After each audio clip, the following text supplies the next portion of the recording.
নমস্কার বন্ধুরা, ভিল food plan পরিবারে আপনাদের অনেক অনেক স্বাগত। আশা করি আপনারা সকলেই সুস্থ আছেন, ভালো আছেন। তো চলুন, আজকে আমি ডিম আলুর রেসিপি বানাবো আপনাদের সঙ্গে, সেটাই শেয়ার করছি, আপনারা দেখতে থাকুন। তো চলুন, আমি এখানে কি কি নিয়েছি। তো দেখুন বন্ধুরা, এখানে 4টে ডিম জলের মধ্যে সেদ্ধ হতে দিয়েছি, আর সেই সঙ্গে জলের মধ্যে 4টে থেকে 5টা আমি আলু মাঝারি সাইজের করে কেটে নিয়েছি চৌকো চৌকো আকারে, সেইগুলিও ডিমের সঙ্গে একসঙ্গে সেদ্ধ করে নেব। তো এইভাবে আলু আর ডিম সেদ্ধ করে নিলে খুবই তাড়াতাড়ি রেসিপিটা বানানো যায়, কম সময়ে। তো হাফ চামচ পরিমাণ লবণ দিয়ে দিলাম একসঙ্গে আলু আর ডিমের মধ্যে।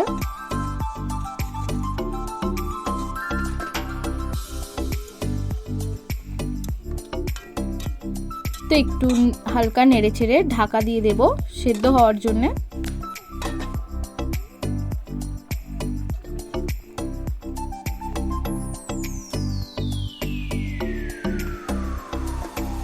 তো 9 থেকে 10 মিনিট মতো ডিমগুলিকে সিদ্ধ করে তুলে নিয়েছি। তারপর আলুটিকে আরও 4 মিনিট বেশি ফুটতে দেব। তো বেশ 10 থেকে 15 মিনিট মতো আলুটিকে সিদ্ধ করে নেওয়া হয়ে গেছে। এরপর আমি আলুটিকে নামিয়ে নেব।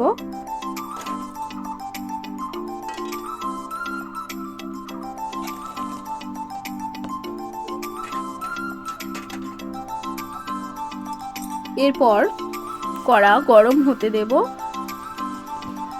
এর মধ্যে সাদা তেল দিয়ে দেব ডিমগুলি ভাজার জন্যে। তো এখানে ডিম আলুর তরকারির জন্য এখানে কিন্তু আমি একটা বড় সাইজের পেঁয়াজ ঝিরিঝিরি করে কেটে নিয়েছি, 4-5টা কাঁচা লঙ্কা কেটে নিয়েছি, 2টো টমেটো নিয়েছি, আর আদা গ্রেট করে নিয়েছি। রসুন এখানে বাড়ন্ত ছিল তাই দিলাম না। তো ডিমগুলিকে কিন্তু আমি লবণ হলুদ মিক্সড করে নিয়েছি, আর একটু ছুরি দিয়ে চারিদিক কেটে নিয়েছি অল্প অল্প করে। তো তেল গরম হয়ে এসছে ভালোই, তেলের মধ্যে ডিমটিকে দিয়ে দিলাম ভাজার জন্য। তো এপিট ওপিট করে হালকা লালচে করে ভেজে নেওয়া হয়ে গেছে, তুলে নিলাম। তারপর ওই একই কড়াইয়ের মধ্যে আমি একটু সর্ষের তেল দিয়ে দিলাম পরিমাণ মতো। তো তেলটি গরম হয়ে আসলে এর মধ্যে কালো জিরে 1 চামচ, 2টো দারুচিনি আর 2টো শুকনো লঙ্কা ফোড়ন দিয়ে দিলাম।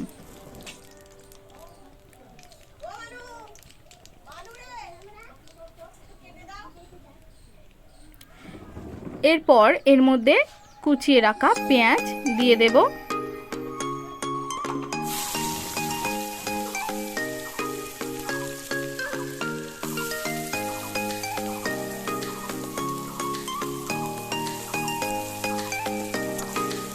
পেঁয়াজটিকে হালকা নেড়ে চেড়ে ভেজে নেব।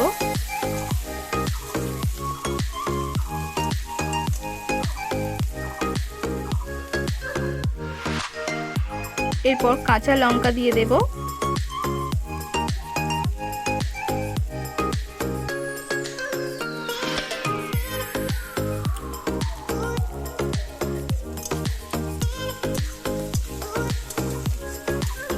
একটু হালকা নেড়ে চেড়ে এর মধ্যে গ্রেট করে রাখা আদা দিয়ে দেব।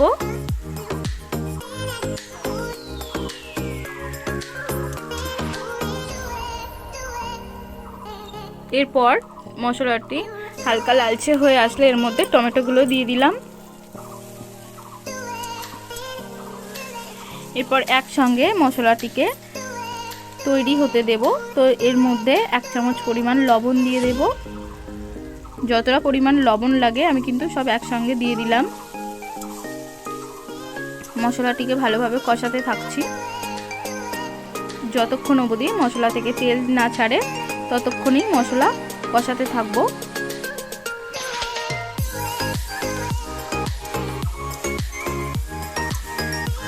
আমি আমার মনের মতো রান্নাবান্না করি, আপনাদের যদি ভালো লাগে অবশ্যই কিন্তু এইভাবে ট্রাই করে দেখতে পারেন, খুবই ভালো হবে। তো কষানোর সময় যতটা পরিমাণ হলুদ লাগে আমি কিন্তু মশলার ভিতরে ততটা পরিমাণ হলুদ, প্রায় 1 চামচ পরিমাণ হলুদ দিয়ে দিলাম। তো এখানে মশলার জন্য গোটা মৌরি আর গোটা ধনিয়া আমি বেটে নিলাম, সেটিকে এই মশলার সঙ্গে কষাতে থাকবো। দিয়ে দিলাম এর মধ্যে।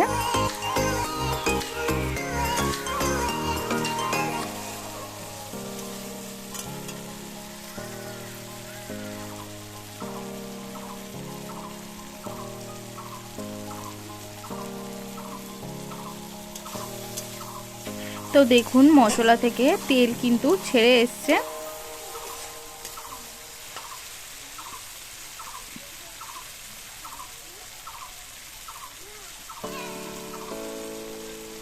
আপনারা চাইলে আলু কিন্তু আলাদা করে ভেজে নিতে পারেন, কিন্তু এখানে আমি আলু ভাজিনি, একসঙ্গে কিন্তু এই মশলার মধ্যে দিয়ে কষাতে থাকবো।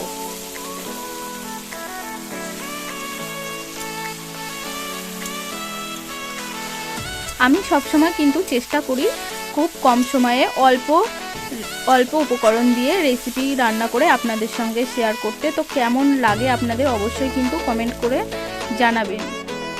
তো বন্ধুরা, কষানোর সময় কিছু সময় ঢাকা দিয়ে রেখেছিলাম, ঢাকাটিকে তুলে আবারও নাড়তে থাকছি।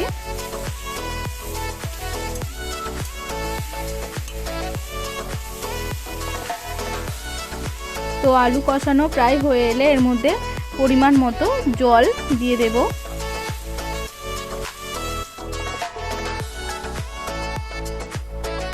আপনারা যেমন ঝোল চান ঠিক তেমনই জল কিন্তু দেবেন।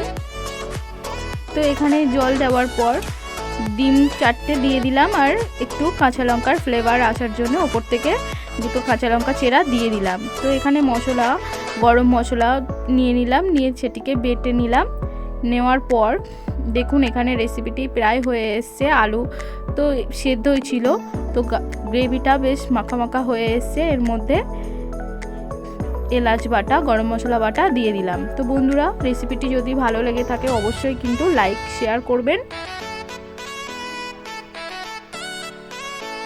আর যেসব বন্ধুরা আমাদের ভিল ফুড প্ল্যান পরিবারের সদস্য হয়ে আছেন সেসব বন্ধুদের অসংখ্য ধন্যবাদ। আর যেসব বন্ধুরা এখনও ভিল ফুড প্ল্যান পরিবারের সদস্য হতে পারেননি, এখনই চ্যানেলটিকে সাবস্ক্রাইব করে আমাদের পাশে থাকুন, সাথে থাকুন।